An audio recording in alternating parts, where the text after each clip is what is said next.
ఈరోజు ప్రణయ్ కేసు విషయంలో నల్లగొండలో వచ్చినటువంటి తీర్పు ఏదైతే ఉందో ఆ తీర్పు ఒక నేరస్తులకు ఒక కనువిప్పు అనేది కలగాలి, కనువిప్పు కావాలి.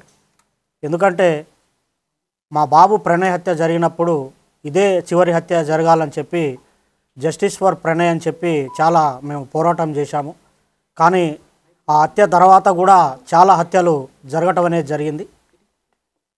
అయితే ఈ హత్య తర్వాత జరిగినటువంటి హత్యలు చేసిన వాళ్ళకి కానివ్వండి, కులాన్ని పట్టుకొని వేలాడే వాళ్లకు, కుల దురంకార హత్యలు చేసే వాళ్లకు, తర్వాత కన్న కూతుర్లను చంపుకునే వాళ్లకు, కన్న కొడుకులను చంపుకునే వాళ్లకు, అవతలి వ్యక్తులను చంపే వాళ్లకు కులం పేరుతోని ఈ యొక్క తీర్పు అనేది కనువిప్పు కావాలని నేను కోరుకుంటున్నాను.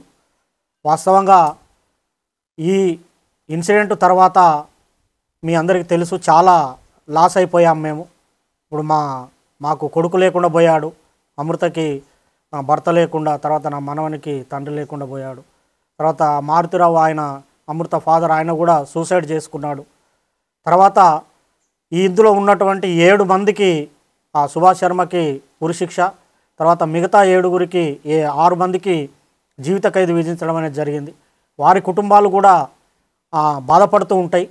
కాబట్టి ఎవరైతే ఈ సుపారీలు తీసుకొని హత్యలు చేసే వాళ్ళకి ఇది ఒక కనువిప్పు కావాలి. ఏదన్నా ఉంటే మాట్లాడుకోవటం కానివ్వండి, సమస్య పరిష్కారానికి సామరస్యంగా చేసుకోవాలి తప్ప మేనేజ్ చేయొచ్చులే, వాళ్ళకి అంతో ఇంతో డబ్బులు ఇవ్వచ్చులే, మేనేజ్ చేయొచ్చులే అని చెప్పి చంపడం అనేది కరెక్ట్ కాదు.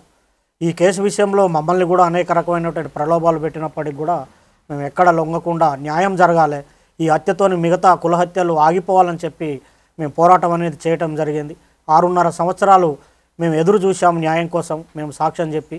ఇందులో ముఖ్యమైనటువంటి పాత్ర పోషించినటువంటి అప్పటి డిఎస్పి శ్రీనివాస్ గారికి ప్రత్యేకమైన కృతజ్ఞతలు ఈ సందర్భంగా తెలియజేస్తూ ఉన్నాను.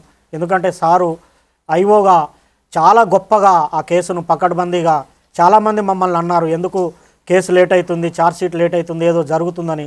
కానీ సార్ మీద మేము నమ్మకం పెట్టుకొని ఉండటం వల్ల లేట్ అయినప్పటికి కూడా ఒక పకడ్బందీ 200 పేజీల ఛార్జ్షీటు, దాదాపు 100 మంది సాక్షులను పెట్టి ఛార్జ్షీట్ వేసి గట్టిగా కేసును పకడ్బందీగా చేశారు.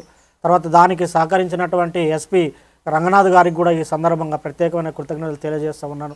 సార్ ఆధ్వర్యంలో మంచి టీము సుభాష్ శర్మను ఆ రోజు వెళ్ళి పట్టుకోవటము, తర్వాత నిందితులందరినీ పట్టుకోవటం విషయంలో కూడా సారు అనేకమైనటువంటి టెక్నిక్స్ ఉపయోగించి, టెక్నికల్ ఎవిడెన్స్ ఉపయోగించి తర్వాత ఈ సాక్ష్యాలను కూడా ప్రొడ్యూస్ చేయడం అనేది జరిగింది.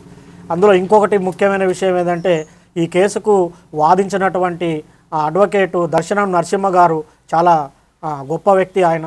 ఎందుకంటే ఆయనకు కూడా ఎలాంటి ప్రలోభాలకు లొంగకుండా ఒక న్యాయం అనేది జరగాలి, ఈ సొసైటీలో న్యాయం ఉండాలని చెప్పి ఆయన కూడా గట్టిగా ఎలాంటి ప్రలోభాలకు లోను కాకుండా ఆయన కూడా చివరి వరకు కూడా న్యాయం కోసం పోరాటం అనేది చేయటం జరిగింది. చివరికి ఈరోజు వచ్చినటువంటి తీర్పుతోని న్యాయం అనేది జరిగింది.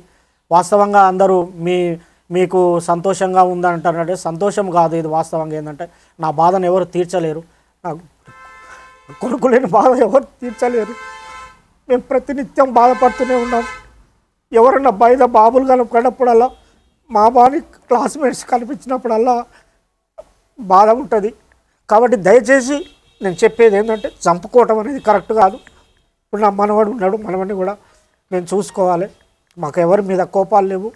మేము ఈ కేసు విషయంలో సాక్ష్యం చెప్పాము, మా బాధ్యత మేము నిర్వర్తించాం. కేవలం ఈ హత్యలు ఆగాలనే ఉద్దేశంతోనే చెప్పాము తప్ప వేరే మరొకటి కాదని ఈ సందర్భంగా నేను తెలియజేస్తున్నాను. న్యాయస్థానం కూడా కరెక్ట్ అయిన తీర్పిచ్చింది. ఈ సందర్భంగా చివరగా నేను చెప్పేటి ఒకటే, న్యాయం అనేది ఉంటుంది. పోలీసులు కానివ్వండి, చట్టం కానివ్వండి, న్యాయమూర్తులు కానివ్వండి, న్యాయవాదులు కానివ్వండి ప్రలోభాలకు లొంగుకారు. ఈ దేశంలో, ఈ రాష్ట్రంలో, ఈ సమాజంలో న్యాయం అనేది ఉందని మరొకసారి రుజువందని తెలియజేసుకుంటూ సెలవు తీసుకుంటాం.